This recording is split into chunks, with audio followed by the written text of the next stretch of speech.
refracting through all those raindrops and spray, then that's a very different challenge from what the drivers normally have to deal with. So that's something that they discussed with Charlie Whiting, who's the race director.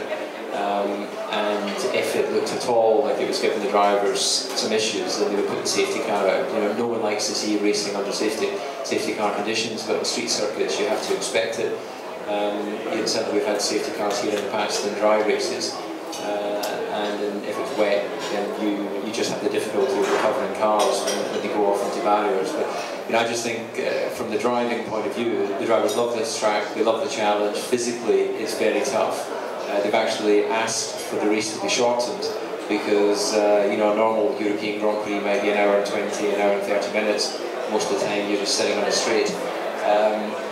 And somewhere like here, it's slow speed, as Rob mentions, but a lot of concentration because you're brushing up against walls and trying to avoid losing control of the car in the braking area, because you've got no runoff. So, you know, this is a tough one for the drivers. At this stage of the year, they should all be fit enough, obviously, to deal with it.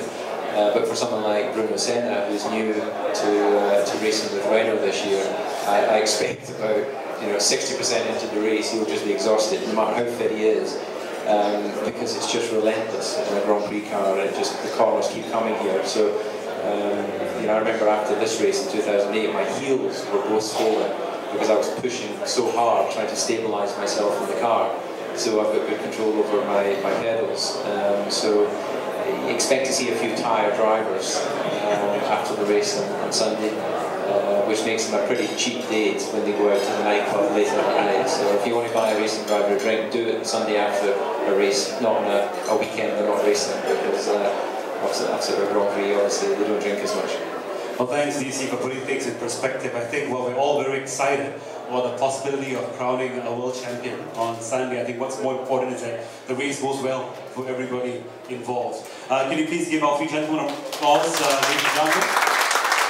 At this point in time, I'd like to invite members of the media to join our panelists for a group photograph right